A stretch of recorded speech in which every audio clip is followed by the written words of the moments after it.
Good afternoon. Thanks for joining us. I'm Adam Dakin. I'm Managing Director for Dreamit Healthtech. Most of you know Dreamit is an accelerator and a venture fund. Delighted to have you joining us. And I'm really pleased to be joined by Dr. Subha Airan-Javia. Subha leads TrekIT. They're a proud Dreamit alum, went through our program back in the spring of 2018. I think anybody who's had a loved one in a hospital for any extended period of time will totally resonate with the problem that TrekIT is solving. By way of background, Subha is an associate professor of medicine and practicing hospitalist at Penn Medicine. She's also a board certified clinical informaticist, that's a mouthful, who has spent the last decade leveraging tech to help clinicians provide better care, ultimately becoming an associate chief medical informatics officer at Penn Medicine. And in that role, Subha recognized the daily challenges that clinicians face due to inefficient workflows and poorly designed technology. Knowing there was a better way, Subha and her team created a digital care collaboration platform.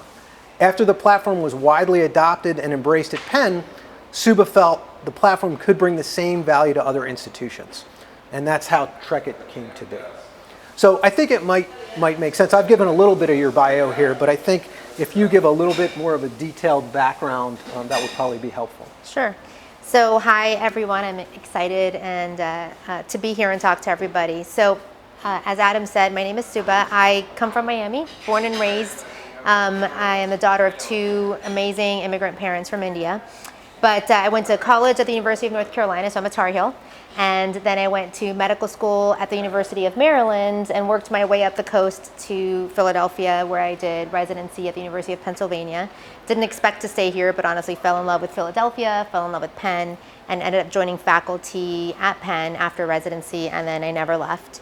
As many residents do, I had my issues with burnout and feeling really overworked, but one of the challenges that we faced really early was just the inefficiencies of working with paper and to manage our work and to communicate with each other. I think I saw that on day one of residency. And at the end of my intern year, I basically lobbied to my program director, Lisa Bellini, who's extremely forward-thinking and supportive, to say we needed a better way to do this. Paper was not good. Being on a Word document that was saved on the hard drive of one computer that I had to wait in line to update at the end of the day, not an ideal situation. So she essentially supported me and gave me the resources to work with our IS department to create a web-based tool, which we then implemented in our residency program and then in family medicine and neurology and psychiatry and several other ones successfully. And it really opened my eyes to realize that technology could really be used as a tool to improve not only our experience delivering care, but also the care we provide. So before that point, I was going to do a clinical fellowship and specialty, but because of that experience, it really launched me into this area of clinical informatics as my expertise. So coming out of residency, I basically, again, lobbied to the CMOs at all of our different institutions at Penn to say, look, we need a physician dedicated to this work.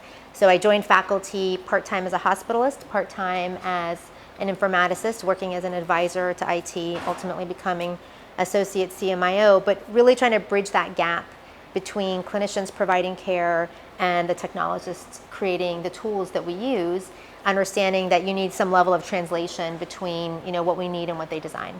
And it's been really exciting to see how we can use technology in different ways than what we're used to, which is usually oftentimes not well received by clinicians because it's kind of not really fitting our workflow. So really I've been trying to focus on technology in a way that's enjoyable to use and helps us deliver care better. As you mentioned, I developed a platform over the last 5 years with a team at Penn, and seeing its success and use amongst clinicians is what drove me to start TrekIT and bring it out to other markets, because I really believe we're improving care. Awesome. And I just want to remind everybody, we're going to talk for 30, 40 minutes or so. But if you have questions, please put them in the comments box below. We'll address them at the end of the discussion. So clearly you have a very pedigreed sort of educational background and expertise in informatics. And actually as part of that career, you actually studied handoffs in the beginning, and was that sort of the genesis of expanding to a much broader sort of care collaboration platform?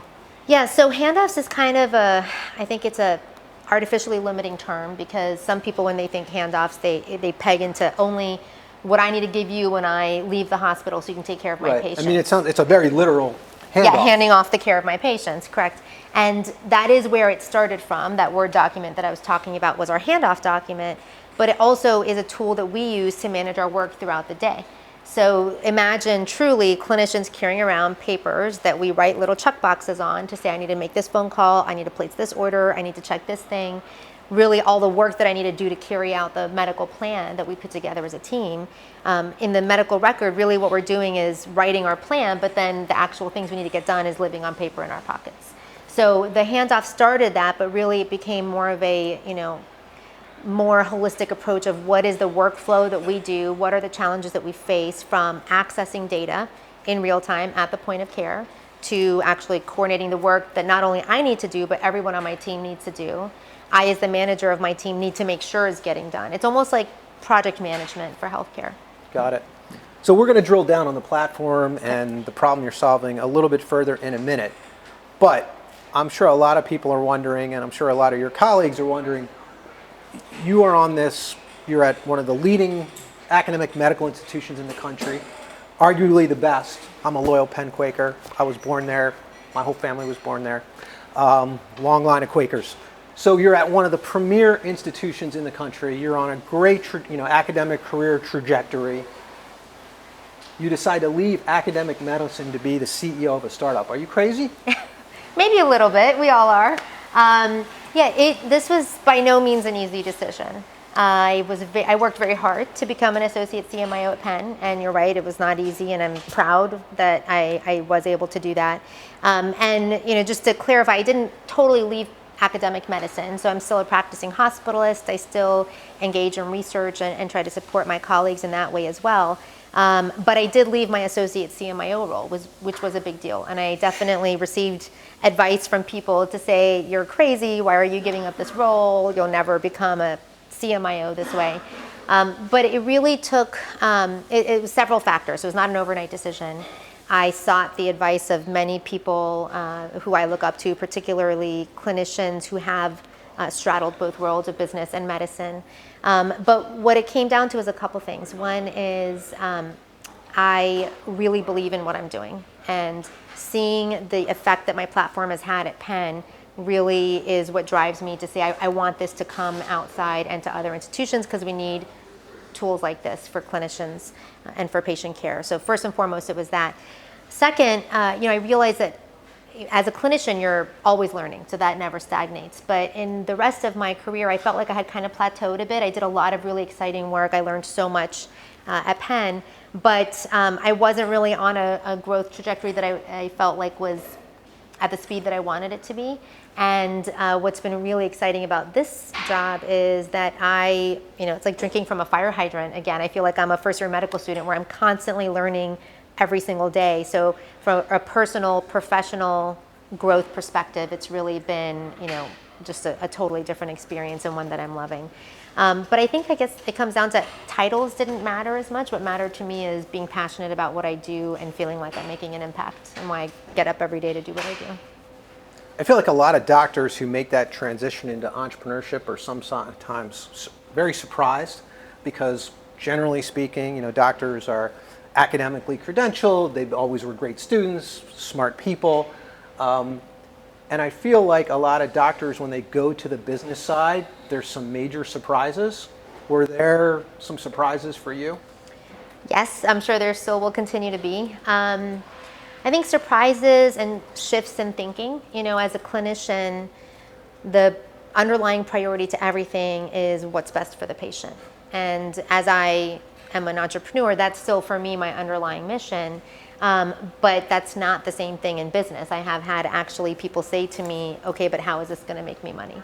So that has been probably the biggest challenge, is kind of shifting and saying, okay, I'm going to be true to what's best for the patient and how do we provide best care and a great experience for clinicians, but I'm going to still have to translate things into a financial gain in the business world. That's probably, it sounds like a no-brainer for business, but for coming from medicine was a definite shift in my thinking and realization for me. I think the other surprise is just the dynamic change. I would never had to be a salesperson before. I'm never trying to sell medicine. I'm just saying this is what I think you need as Right. your doctor, and doing this just to help take care of you. And now I'm in this position where I do have to straddle that world. And with colleagues, sometimes it does change a little bit.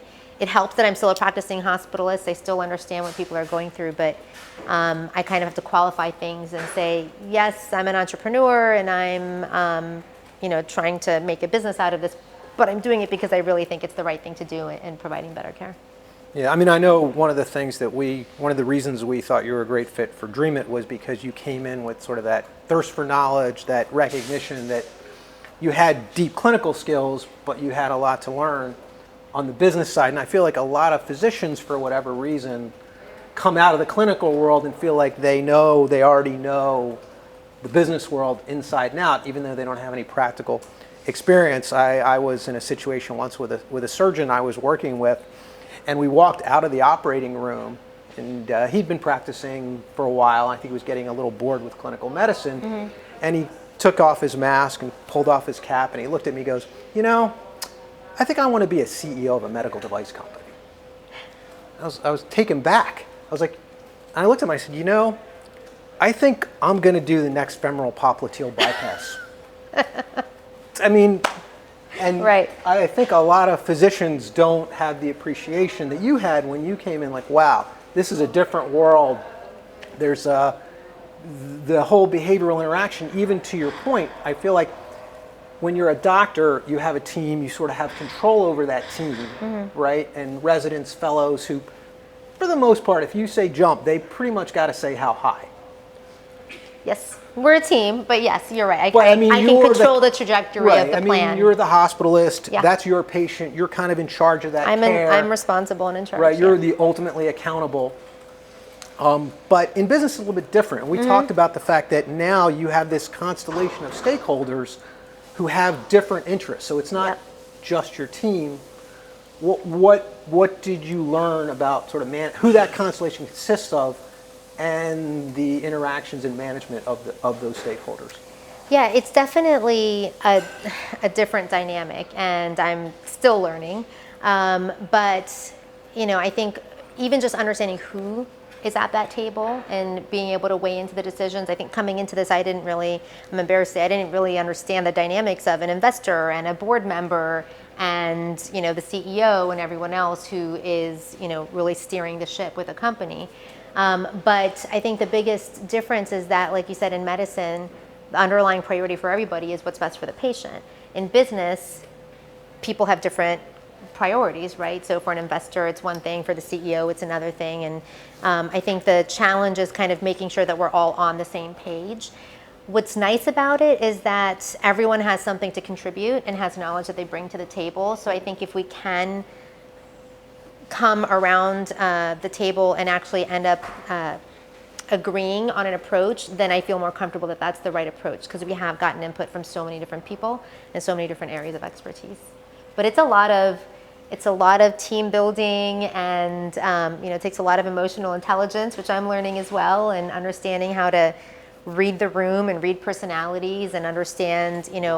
I think probably one of the hardest things is because I don't have as much background in business, I may not understand the intent behind some questions that people are asking. And whereas in medicine, if you ask me a question, I can probably deduce the 5 or 10 different things you're thinking about that's causing you to ask that question. So I'm still learning that in business, to say, okay, if you're asking me this question, what are the 10 things you're thinking about, so I can answer them properly. But yeah, it's exciting. It's a neat challenge. Is it?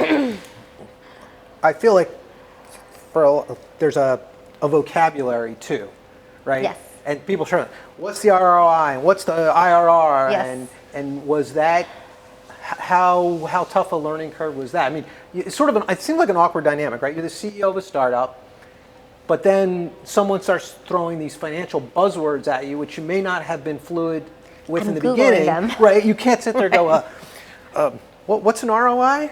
Yeah. Right? Because you're interacting with an investor, you've got to act like you know your stuff. Right. So was there a steep learning curve there, and how did you get through it? So partnered with people and worked with people who knew more than me, and I definitely believe surrounding yourself with people who know more than you is a good thing because you learn and you get better. I think the first couple months doing this, I was looking up every word. I mean, constantly, like, so what does that acronym mean? It's kind of like in medicine. There's a whole jargon. Yes. No. Yeah. What's KPI? Remember the first time you said KPI in Dreamit? I was like, what is KPI? So, you know, it's, I still do that with a lot of things. But like you said, it's constantly learning and looking things up and then relying on the people around you, which is really important. And going back to your other question, I wanted to mention about the competing priorities in business and the teamwork. One of the things I'm learning is it's really important that you partner, and if it's investors or other people on your team, with people who do have that underlying drive that you do and the same mission that you do. And so not every investor is the right investor. Not every partner is the right partner, right? And so you want to be with people who do want to work towards the same goals so that it is easier then to come together on a plan.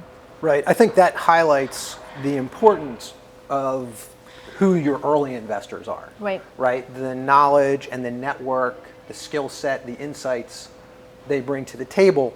I mean, I think you've been fortunate. You've attracted a very high caliber group of early investors. But I think a lot of companies, when they don't bring those sort of experienced investors, that creates downstream challenges because they're not aligned on the vision of the company, the development plan, things like the go-to-market strategy, even things like the fundraising strategy. Right, right. And who should be on your team? And even, exactly. So how, I mean, you're thinking through a lot of this right now, exactly what skill sets you need, how you want to staff up that team. Have your investors been aligned with that? Or how much selling have you had to do to investors to say, look, this is my vision of the platform, therefore this is the team I need to hire? You know, have they been totally aligned with you? Or, I mean, there's not a lot of other platforms that you can model after. You can't say, well, Slack did it this way, so we're just going to follow Slack because you're in you're almost creating a market. Yeah, so I was going to say, I think one of our biggest challenges is we created a tool that we've been able to now validate and say, okay, we found there's always more you can do with the platform, and we will always, but we kind of got the product to say, okay, we know that this works and people like it, great.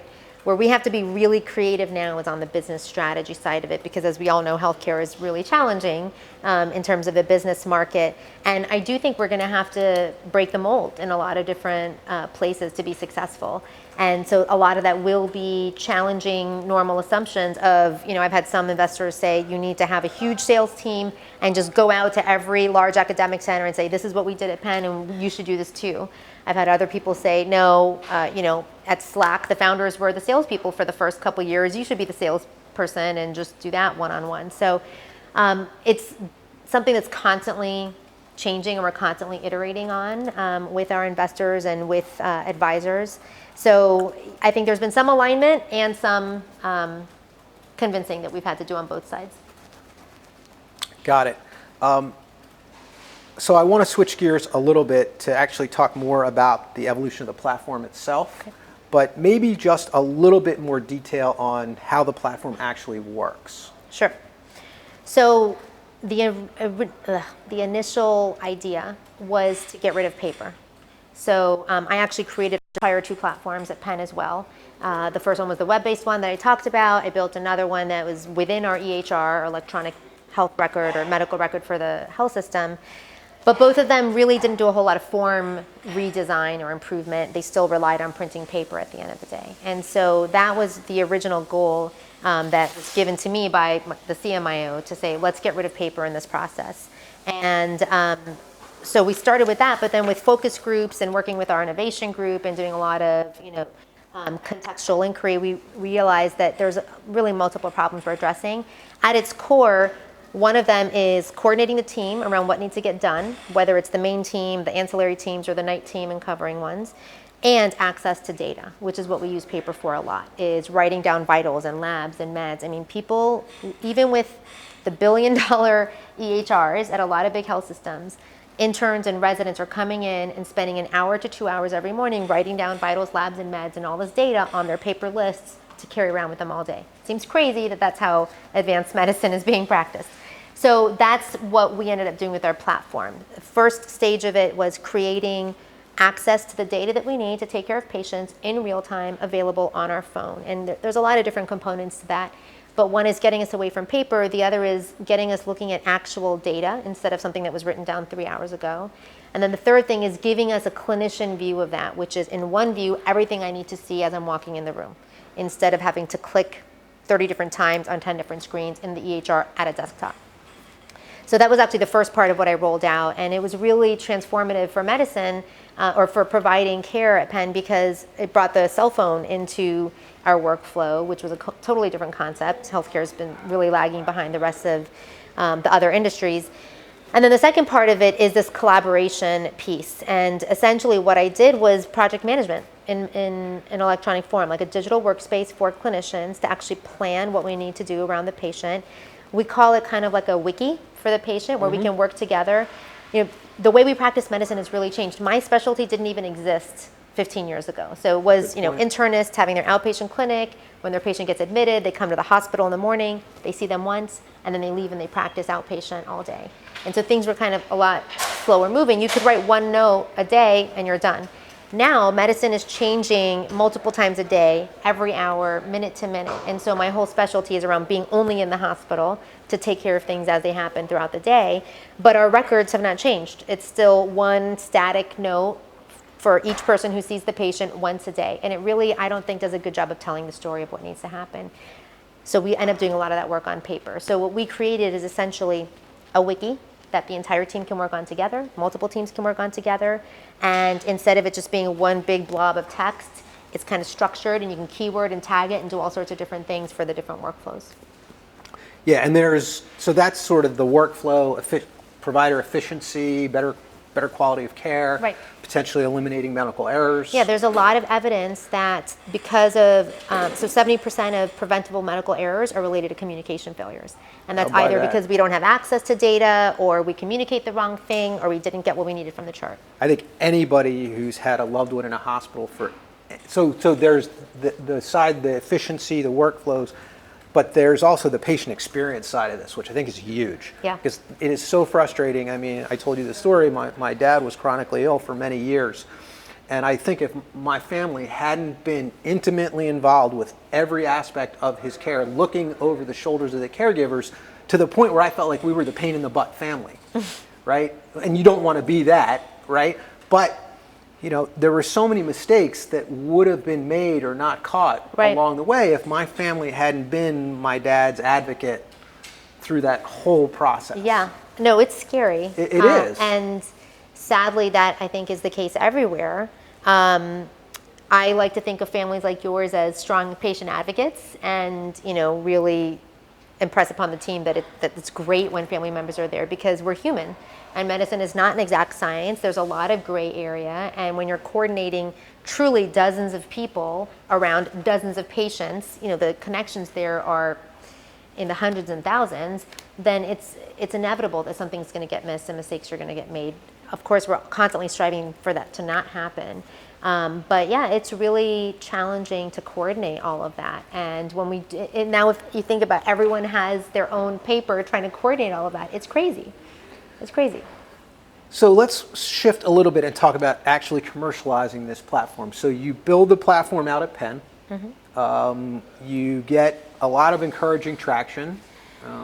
You've got how many users now? So we have about 5,000 unique users a month at Penn, which has stayed steady. It's interesting. No one reads their email in health systems, I think. And the way we launched this at Penn initially was one email system-wide to say, hey, here's this tool, you can use it.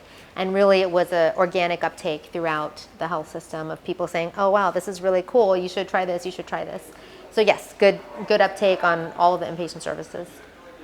And was there sort of an aha moment where you were like, wow, this really is all that, everyone's telling me they can't do their job without it, this could be a business? Or was that kind of a very slow evolution, with feedback from lots of different people, where eventually you're like, oh, okay, I'm ready to commit to this? So the business part definitely came later.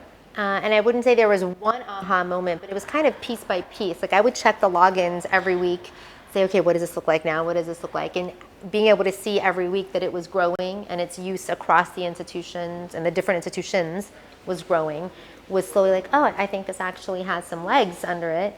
And then, as I would walk around and truly see everyone using it on their devices and on their computers, I was like, wow, people are actually using this. And then, we started collecting data from users and kind of validating that people said, I'm using this all the time at work, or it's actually improving the quality of my work life, which is extremely rare for doctors and nurses to be able to say. And that's another thing, being able to see who's using it. Half of our users are nurses. There's very few tools that doctors and nurses and pharmacists and students together collaborate around. So that was very exciting. Not one aha moment, but kind of slowly all together. The thing that really made me start thinking about it from a business perspective, or at least branching outside of Penn, is as I would present about this at medical conferences, there would be truly a line of people waiting to talk to me afterwards saying, how do I get this? I need this at my institution. And I would come back and say, we need to make this available. We need this, let's give it away for free, or let's do something. And, it's challenging to get, particularly I think, software out of an institution. There's a lot of foundation around devices and basic science inventions, not as much around technology. Well, in part because with those things you're licensing a patent, right? So it's very clear I'm getting the right to this patent. Right. Software is a little more amorphous. Yeah. Like, am I getting the code? What Could exactly? someone else just make it? So Yeah. it is. You're right. It's tougher to license those out from universities. So you decide there's a business here, you spin it out of Penn. One of the things that we learned when TrekIT was on customer sprints with Dreamit, I sort of thought everyone was just going to high five you and wow, everything, 5,000 users at Penn, which clearly is a very real and encourage validation that it works and people like it. But it wasn't all positive. Mm-hmm. What were some of the feedback you heard when you said, hey, we got Penn, this is amazing? Right. Investors didn't all get their checkbooks out. Right. No, I think the common assumption was that, of course, they use it because you made it there. So why would they not use it? Yeah. And, I think there's definitely a misconception there that just because you're there, they'll use it. It's not the case. It is really hard to get people to change their workflows, even if their current workflow is not great and you're trying to get them a better workflow. And so I think people who've tried to do this in a health system before get it. They say, oh my gosh, what? In fact, the clinicians that I would tell, I would say it's on all of our inpatient services. They would come back and be like, no, but really, what are the numbers? And I'd say, no, it's really on all of our inpatient services, maybe one or two that are really small and one surgical one that will remain unnamed who now wants to use it. But it was hard for clinicians to believe because they know how hard it is. So the main thing I had to convince investors of was that it's not too Penn for the market. And really the way that was happening was by doing demos and showing that pretty much every clinician that I would show to outside of Penn was also like, this is amazing, I want it now. Or this is what I wish my EHR looked like. I wish I had this already. How does this not already exist? I think that's the other thing is it's hard for people to believe that so much happens on paper. I still have to it's so convince counterintuitive people. that in this day and age. Right. No, I have to say, like this paper that I'm showing you, that is actually the standard, even with the most expensive EHR. The standard is a printed list of patients that you work off of. Yeah. No, it is hard to believe. Yeah. So, talking about, you said becoming a salesperson was something you weren't totally comfortable with, but clearly, every CEO is selling all the time, whether you're selling to customers, investors, future employees, right? You've pretty much always got your sales hat on. But in terms of selling to enterprise healthcare systems, I used to say, the typical enterprise sales cycle is 12 to 18 months. I'm starting to feel like that's more like 18 to 24 months. It's definitely not getting any faster. Right. And it's kind of the, it's the 800-pound gorilla that every startup in the digital health space is faced with. Those long sales cycle, the capitalization needs to survive that long sales cycle. Right. What are some of the insights that you've gained now that you've been out there doing the hand-to-hand combat to try to shorten those sales cycles as best you can? Well, so you're right. It's a very long sales cycle, and it's not the same pattern everywhere we go. And what I'm finding is, so a lot of it depends on your portal of entry, right? So we always say when you've sold to one enterprise healthcare You've system, sold to one. You've sold to one. Exactly. No, it's exactly right. I mean, we have some places where a resident has brought us in, and they do their due diligence. They take it to their program director. They get consensus amongst their clinical group, and they're ready to use it. And then they get stopped by someone saying, "Wait, there is this whole technology review committee that you're supposed to go through. Even if you're doing, a pilot that's not going to cost anything for a short amount of time, you have to go through these approval processes." So even within institutions, it's really hard because people who work there don't know what the actual process is. That's right. Then you have other institutions that are merging or acquiring other places, and so there isn't one person who's making the decision because people's roles are changing, which is challenging. But some of the things we're learning are, number one, regardless who brings us in, once there's interest, we need to then say, okay, let's engage with someone at a high level on the clinical side. So whether that's your CMO, your CMIO, whoever is the appropriate person. Sometimes even engaging with that's a really weird thing. As a clinician, I felt very comfortable emailing anyone at any institution to just say, hey, I'm a doctor at Penn, I wanted to talk about XYZ, and I felt fine doing that. Now in this role, even though I'm still a doctor at Penn, I feel uncomfortable just cold emailing people. But unless it's as a doctor. But so getting to that person sometimes takes getting to the department chair first. So you have to, I think, engage with that person. And then one of our first questions is, what is your process for approving new technology, and who do we need to engage? Usually it involves sending them all sorts of security information and checklists ahead of time so they know, okay, these are all the things that are the standard questions I'm going to get asked about this technology. So we try to give them the information they need ahead of time, so that we're not waiting a week or two just for them to say, okay, answer these questions for us. We can just do that right in the beginning. Some of the other things we're doing, so I'm a hospitalist, which means I take care of patients in a large academic center, or it doesn't have to be academic center, but in the hospital. So I originally built the tool for that use case. And one of the things we're doing pulling it out of Penn, is actually changing our market and saying, in the post-acute care setting, so nursing homes, skilled nursing facilities, home care practices, there is a real need for the same exact platform. And we've already started working with both a nursing home and a home care to use our technology. And I think that's really important. One of the things we talk about, we think is important, and we really deep dive in at Dreamit, is this go-to-market strategy. Right. And because that enterprise sales cycle is so long, we really encourage companies to look at adjacent markets, right, where you can demonstrate your value proposition in a place where maybe the complexity of the sales cycle isn't so great. Yeah, and I think it's a balance, because I tend to try to go too broad and say, oh, we can do this for patients, we can do this for so many people. And in business, I'm finding you kind of have to be laser focused with what you say you're doing so that you can connect with people and really talk about what needles you're going to move. But you're right, at the same time, I have to be able to show that the tool that we've made doesn't have such a narrow market that it has a lower chance of success. So in the post-acute care setting, the sales cycle is definitely shorter. There's a lot less people that you have to go through to be able to get approval. One of the other things one of the challenges with our technology is data, right? Getting access to patient data, which is often held hostage for all intents and purposes by EHRs. We're going to talk about the EHR a little bit, which we sometimes call the wood chipper of digital health. That's a good one. Necessary wood chipper, but okay. But yeah, so one of the things we're doing is working with our regional health information exchange to say, are there ways to aggregate and get access to patient data for the regional health systems without requiring us to do an individual integration with each health system, and then really shortening our time to being able to give a product with data in it for health systems.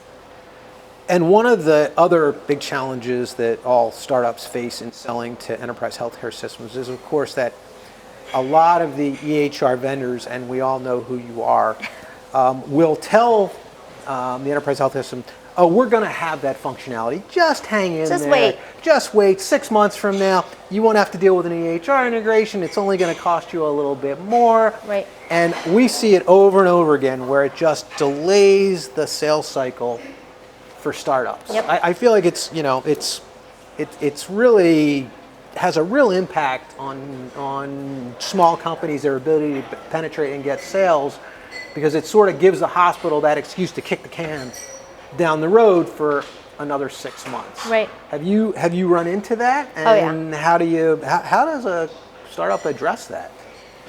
That's a great question, $1 million question. So you're right. I think almost every large institution, because of the High-Tech Act in 2009, and I won't bore us with like super specific details, but obviously a lot of adoption of EHRs. The reality is most of these EHRs are 7, 8, 9-figure purchases. They take years and years to implement, and then once you implement, within a year, you're doing an upgrade, which takes another year and a half. And we talk about physician burnout. We never talk about IT burnout, but it's real.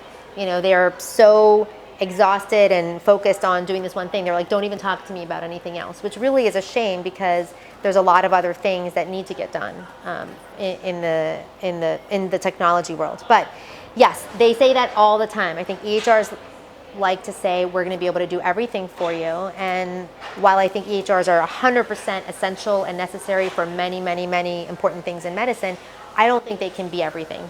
They can't be the end-all be-all. And I think we're in an exciting time of healthcare of realizing that there is this need, and hopefully market, for tools that really work with the EHR to unlock its potential and make it more useful.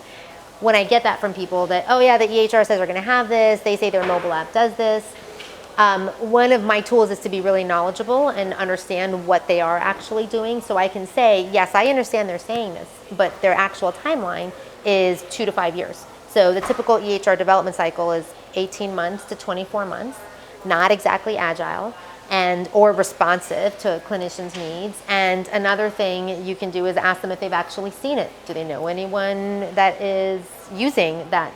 Right. That I mean, software? if it's 6 months away, you should be able to demonstrate. That's right. Some of the. Don't just show me splash screens. If you're Right. 6 months away from launching this, I assume. I should be able to see a demo. Yeah. Show me your MVP, right? Right. I should be able to see something that actually works. Right. And the reality is it's not. They say it's coming, and they show you like a checklist of the things it will have. But the reality is it's going to be anywhere from 3 to 5 years. And I've seen that play out. So I'm being able to come in and say, it's going to be that much time. If they haven't actually shown it to you, let me show you what we have now. And there's, it's really powerful to be able to say, I can be agile and responsive to what you need. You need something, we can get it in a month, and that's really important. Clinicians are so frustrated with being forced to use tools that don't work well for them, and then saying, oh, I'm sorry, there's 1,000 different things that our clinicians want, we can only do 5. And I don't blame IS departments. Like, they have a lot of work that they're doing. It takes a lot of people to run these systems. No doubt. But I think we need to be able to accommodate other tools that can actually meet the needs of clinicians.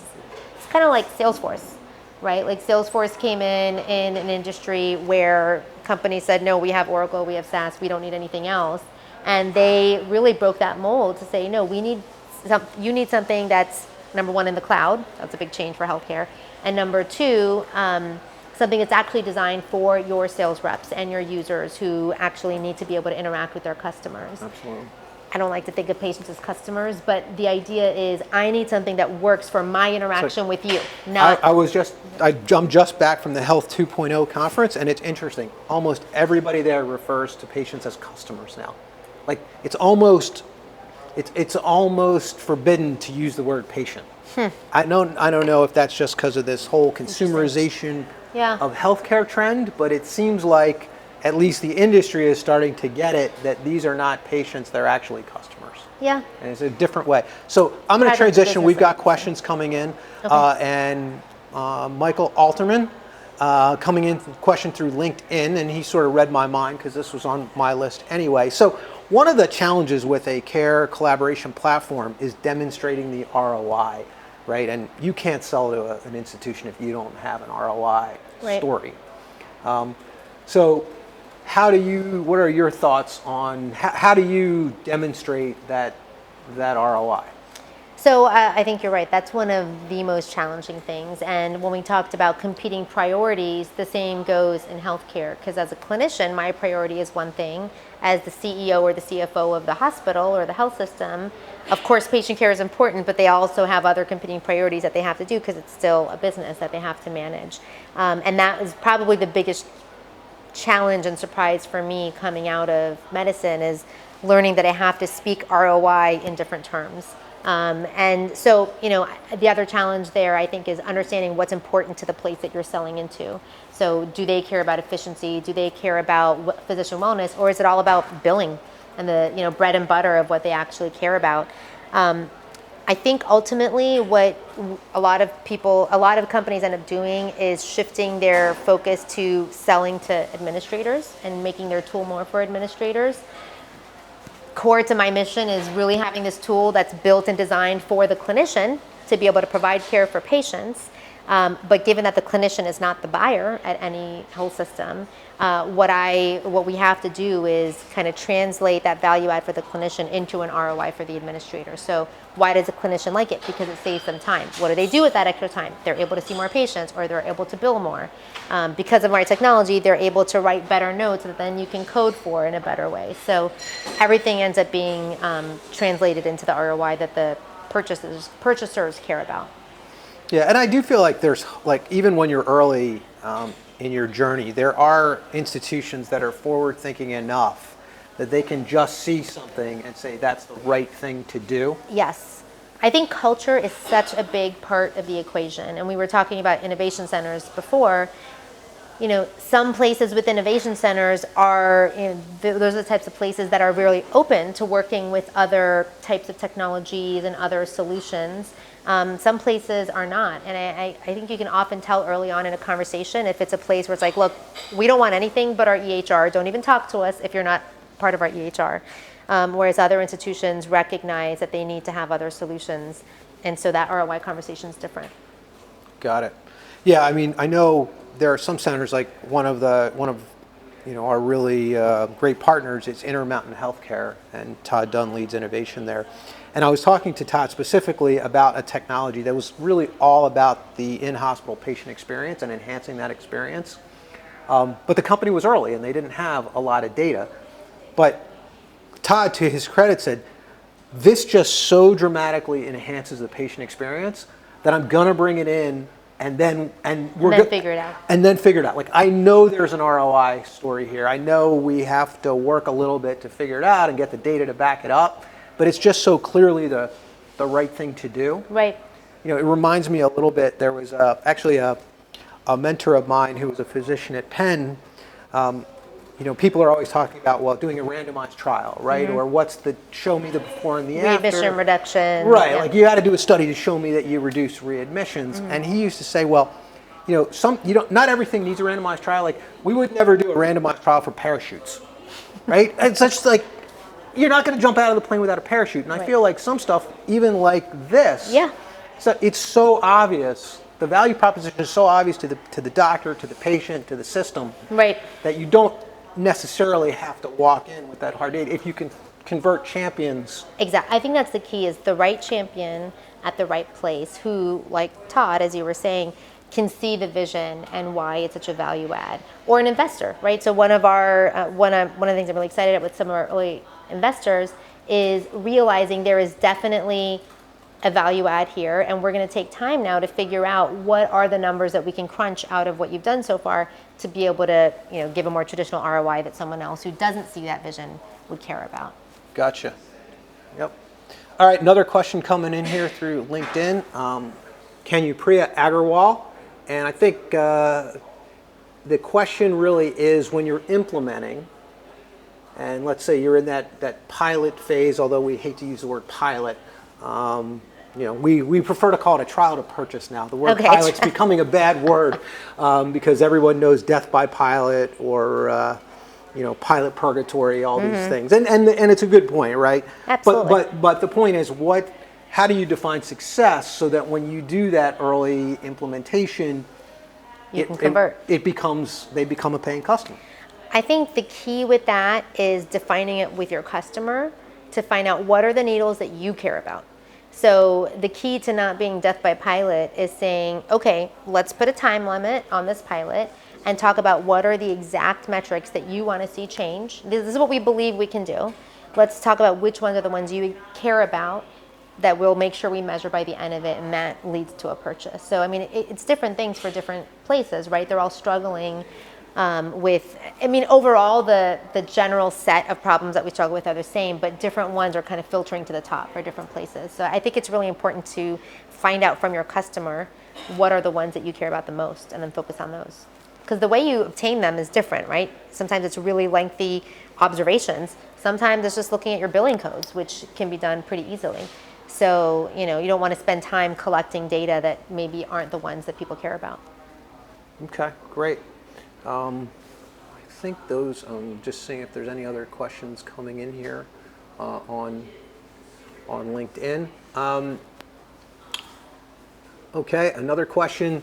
So when you're, sourcing leads, whether it's a trade show or whatever channels you use, how do you find the initial champion? I mean, I think you alluded to the fact that you want a clinical champion, but are you thinking, wow, I really want to go in through a certain service line? Like, wow, the ICU is the place where if I can get in there, I'm golden? Or is it more like, hey, I'm just looking for someone who believes in what I'm doing? That sort of gets a little bit at your go-to-market strategy, but the question, I think, is how do you find the right entry point into the system? Yeah, so I can say historically thus far, it's always been the clinician. And I think part of that's because I can relate to the clinician and say, this is something I made at my hospital with my team made because we needed to solve this problem, and everyone kind of connects with me on that. So whether it's through someone I meet at a conference or someone who who sees me speak, that's usually the entry point. The key is what you do with that next person coming through the gate and going right, I think, to the CMO or the CMIO so that we can get the appropriate buy-in necessary to get further into the healthcare system. But for me, it's usually the clinician. Service line, again, it's often medicine and ICU, as you said, because that's kind of where I started and what my genesis is and usually who I connect with. But interestingly, it changes. I've had surgeons reach out to me. Our first appointment outside of Penn was through a surgeon who saw us at Dreamit demo day. So. Yeah, I mean, one of the big advantages you have is it's a mobile-based platform, and frankly, it's so impressive. At least I've watched doctors react to that first demo that you sort of captivate their attention. Just from that hallway demo, 60 seconds, they're like, wow, I totally get it. Yeah, it usually goes from disbelief to, wait, I can do this on my phone? What? But then I guess that's where the sale starts, right? Because now you have to navigate all the complexities, and as you said, you've sold to one enterprise healthcare system. You've sold to one. So when you think about that challenge, and just to give you give another example, so one of our companies sold to a large enterprise healthcare system, and the CEO told me that he had 35 contacts in his CRM, and he was managing all 35 of those on a regular basis. And 5 of those had veto power. So at any moment through that 19-month sales cycle, if any one of those 5 people went, I'm out, that was it. It's amazing. A very precarious, kind of like dancing through raindrops to get to that final, to that final purchase order. So the question is, and this is one that no one's really figured out, but maybe you have some insights on, is how do you turn that into a scalable sales process? Yeah. I think we're all struggling to try to figure that one out. Someone please answer that for me. Right. I mean, if we get that answer, we're all going to do really well. Yeah. I mean, we talk about this all the time with Chief Innovation Officers, CMOs. Yeah. I mean, I think it goes back a little bit to what I was saying about surrounding yourself with people who know more than you. This is where I think we really need to I really lean on people who have experience in this area, either being one of those veto people in a health system or having successfully sold a lot of things into health systems and knowing how to navigate that. Oh, and I see, actually, that question came in from Vitter, who's one of our alumni CEOs. Thanks for tuning in, Vitter, and thanks for the question. Okay. Well, I think we're bumping up against our time limit, so I want to Thank you so much, Subha. Thank you. Really insightful comments. Thanks everybody for tuning in. Remember to like and subscribe us on your on your social media channels. And thanks for tuning in today. Thank you.